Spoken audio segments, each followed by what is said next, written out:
Posicionamento privilegiado. Ele passa do lado da Noise inteira, mas vai tomando do Turzin. Eliminado o jogador da equipe do Fluxo, Ghost. Ele se aproxima, Turzin. Já viu o jogador do Fluxo ali em cima. E os três lá do outro lado. O Turzin vai dando suporte dessa vez, Lara. Mudou de posição.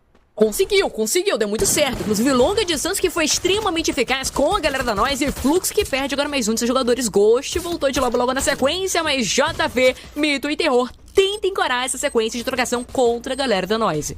É isso, um 4v3 formado, ligeirinho, tá com pouquíssima vida, as granadas são lançadas do Mito, mas o Jaya vem se aproximando com aquele portal, já chegou, JV e Terror foram pro chão, equipe do Fluxo vai ser engolida, a equipe do Fluxo vai ser dizimada, a equipe do Fluxo tem o Mito sozinho, ele conseguiu chegar a tempo neste portal, vai tentar sair com vida, mas é encontrado pelo Baki, o Fluxo vai sendo obliterado!